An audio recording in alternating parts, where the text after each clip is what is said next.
Serviteur de Dieu, nous vous disons merci beaucoup pour les efforts que vous consentissez à l'évolution du corps de Christ ou au salut de l'humanité. Que le Seigneur vous bénisse abondamment. Nous avions appris que vous aviez encore développé un thème sur la grâce, précisément le thème de la grâce inattendue. Est-ce que vous pouvez expliciter un peu pour du moins que si quelqu'un entend votre message, qu'il soit guéri ou restauré de sa situation? D'accord, nous vous disons merci, nous louons le Seigneur, et nous lui donnons toute la gloire. Et la grâce inattendue, c'est encore un thème très important que le Seigneur nous a encore confié pour l'humanité ou bien pour le corps du Christ en général. C'est quoi la grâce inattendue? La grâce inattendue a été tirée ou bien est tirée de Exode 17, le verset 6. Cependant, nous pouvons commencer à partir du verset 4.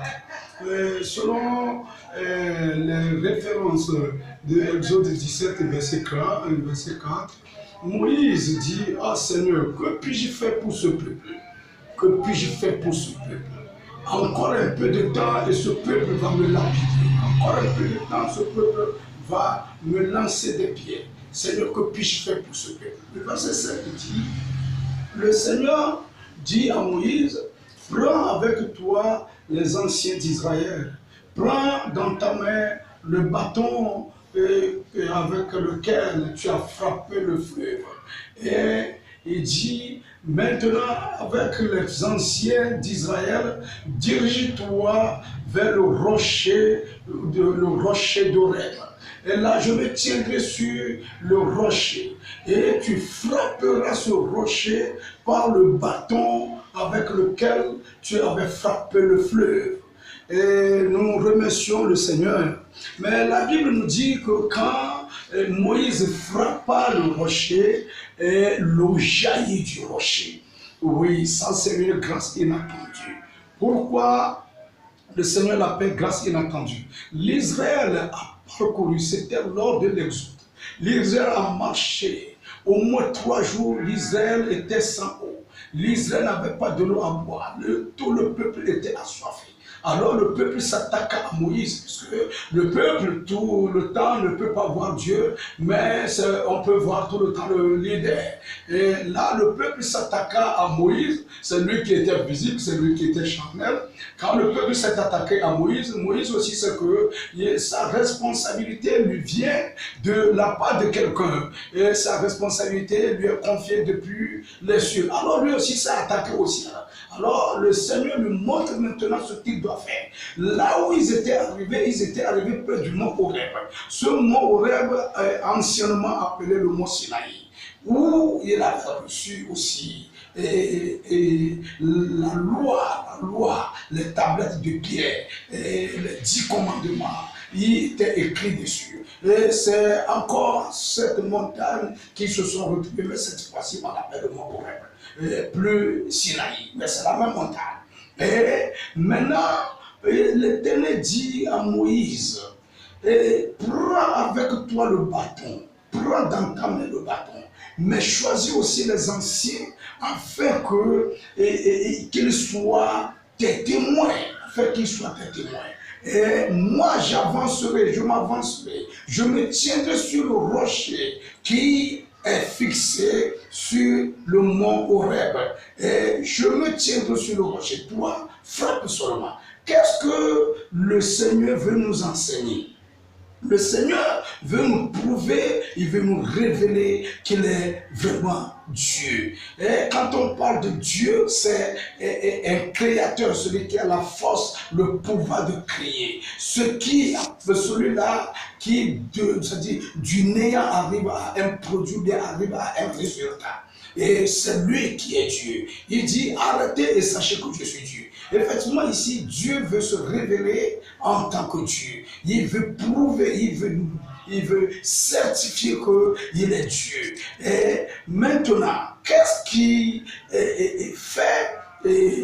fait l'inattente de cette grâce? Ce qui fait l'inattente de cette grâce, c'est que Entre le rocher et l'eau, il n'y a aucune similitude, il n'y a aucune relation. C'est deux choses paradoxales, c'est deux choses contradictoires, c'est deux choses qui s'opposent. Et on peut trouver de l'eau dans tous les corps, dans toutes les matières. Néanmoins, pas dans une pierre, mais le Seigneur dit, c'est dans cette pierre, c'est de ce rocher, tu peux trouver de l'eau. Alors, l'Israël s'est retrouvé à un lieu où rien n'a relation avec de l'eau. Il n'y a rien qui puisse avoir une similitude, ou bien une faisabilité, ou bien une possibilité avec de l'eau.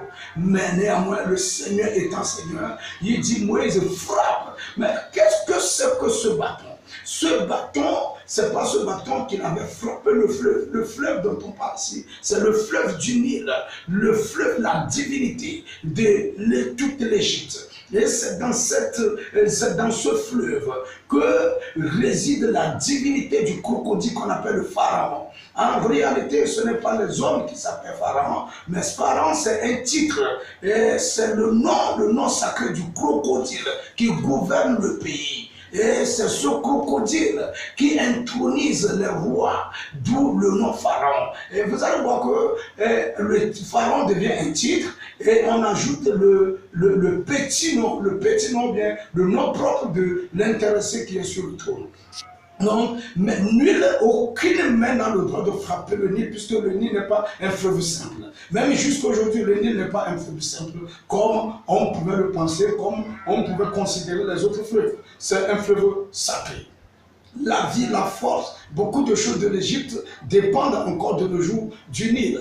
Mais Moïse, lui, il pouvait frapper ce fleuve avec son bâton. Le bâton qu'il avait demandé depuis le désert. Et c'est ce bâton qui était la force que l'Éternel lui a remise pour pouvoir défier le roi Pharaon d'Égypte. Alors, c'est ce bâton, ce même bâton. Et ce bâton était l'image de Jésus-Christ de Nazareth. Quelque part, David dit, ton bâton et ta houlette me réconfortent ou bien me consolent. Et cette houlette ou bien ce bâton, c'est Jésus-Christ, c'est l'image de Jésus-Christ.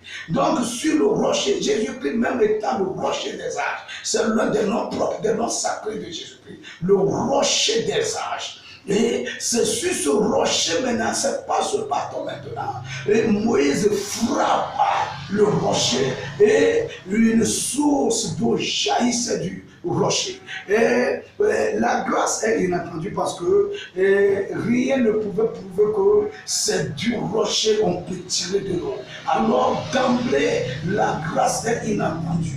Et ce qu'on ne pouvait jamais penser, ce à quoi on ne pouvait jamais avoir une idée, c'est ce qui est arrivé. De la même manière, il y a des difficultés. Et ces difficultés provoquent des grâces inattendues. Il faut vous dire que Joseph ne pouvait jamais être premier ministre en Égypte. Mais de la prison, il est arrivé au poste de premier ministre. C'est une grâce inattendue. Et aujourd'hui, quelqu'un qui fait la prison, son curriculum, son casier judiciaire est déjà sale. Et il ne peut plus occuper un poste politique élevé. Néanmoins, de la prison, une grâce inattendue. Je répète, grâce inattendue. De la prison, Joseph était monté en même temps au poste du premier ministre. De la même manière, à Babylone, avec Daniel. Daniel ne pouvait jamais accéder au poste le plus élevé en Babylone. Mais parce qu'il a été jeté à la fosse au lion, maintenant la grâce inattendue est venue. De cette force maintenant, il est élevé à un poste plus élevé. Et c'est son Dieu qui est le seul Dieu reconnu dans tout l'empire en ce moment.